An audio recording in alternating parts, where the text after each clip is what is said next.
नमस्कार, उज्ज्वलाच किचनमध्ये तुमचं स्वागत आहे। तर आज आपण बनवणार आहोत मटार कचोरी। चवीला अगदी खुसखुशीत बनवून तयार होते। चला तर मग रेसिपीला सुरुवात करूयात। तर त्यासाठी मी इथे 2 कप मैदा घेतला आहे। त्याचं वजनी प्रमाण 250 ग्रॅम इतकं आहे। चवीपुरतं मीठ टाकून घ्यायचंय। तर इथे मी 2 टेबलस्पून तेल घेतलं आहे।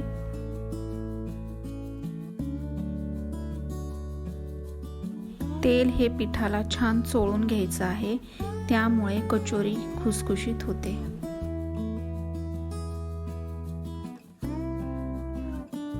तर याप्रमाणे पिठाचा गोळा झाला पाहिजे। पदार्थ हा खुसखुशीत बनवायचा असेल तर त्यासाठी तेल हे गरम न करताच वापरायचं आहे।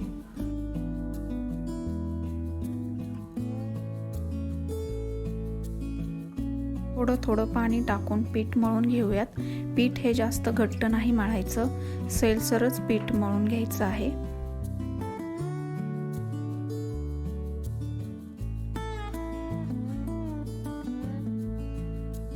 एक चमचाभर फक्त तेल टाकून पीठ पुन्हा एकदा मळून घ्यायचं आहे। साधारण 1 ते 1.5 तास पीठ रेस्ट करायचं आहे आपल्याला। तोपर्यंत आपण स्टफिंगची तयारी करूयात। तर त्यासाठी कढईमध्ये 1 चमचा धणे, 1 चमचा जिरे, 1 चमचा बडीशेप हे सगळं ड्राय रोस्ट करून घ्यायचं आहे।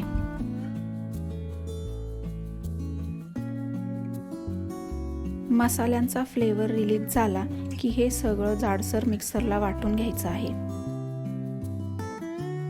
तर मी इथे कढईमध्ये 400 ग्रॅम फ्रेश मटार घेतला आहे।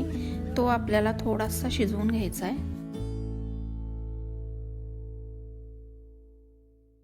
मटारला 3 ते 4 मिनिटं आपण रोस्ट करून घेणार आहोत।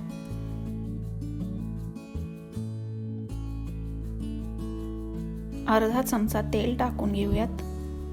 मटार शिजवत असताना गॅसची फ्लेम ही मध्यमच ठेवायची आहे।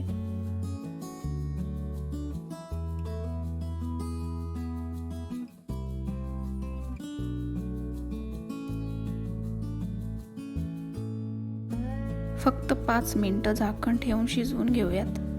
तर इथे आपला मटार शिजलेला आहे, तुम्ही बघू शकता। या स्टेपला गॅस आपल्याला बंद करायचा आहे।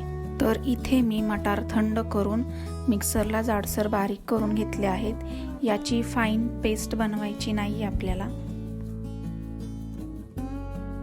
कढईमध्ये 1 चमचा तेल टाकून घ्यायचे। त्यानंतर मिक्सरला बारीक करून घेतलेले मटार टाकून घेऊयात आणि हे फक्त 2 मिनिटं परतायचं आहे। त्यानंतर आपण बनवलेला मसाला टाकून घेऊयात। अर्धा चमचा साखर टाकूयात। चवीपुरतं मीठ घालायचे। तर इथे मी आलं, लसूण आणि मिरची याची पेस्ट करून घेतली आहे, ती टाकून घेऊयात।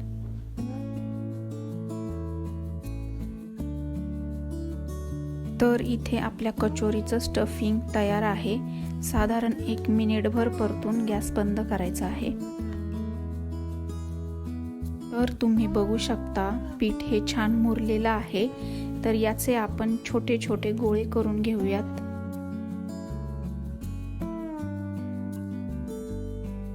तर या पद्धतीने आपल्याला पारी बनवून त्यामध्ये आपल्याला स्टफिंग भरायचं आहे।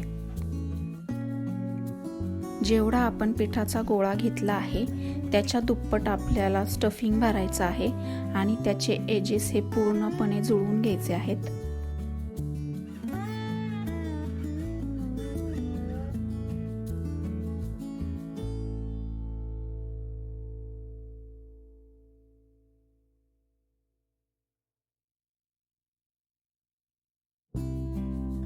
तर या पद्धतीने आपल्याला कचोरीचा शेप द्यायचा आहे।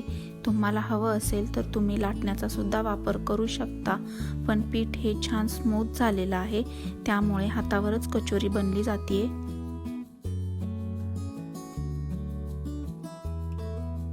तर इथे आपल्या कचोऱ्या तळण्यासाठी तयार आहेत। तर इथे कढईमध्ये तेल गरम करून कचोरी आपल्याला तळून घ्यायची आहे।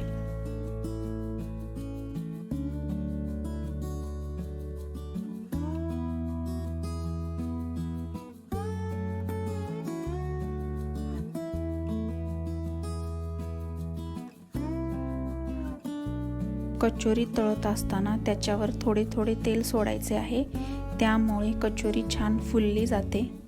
कचोरीला आपल्याला मध्यम गॅसवर छान तांबूस रंग येईपर्यंत तळायचा आहे।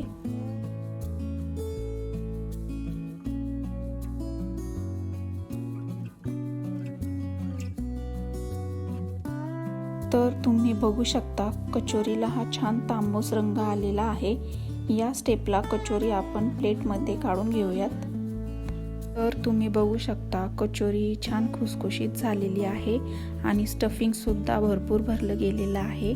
तर अशा छान छान रेसिपीजसाठी उज्ज्वलाच किचनला लाईक करा, शेअर करा आणि सबस्क्राईब करा।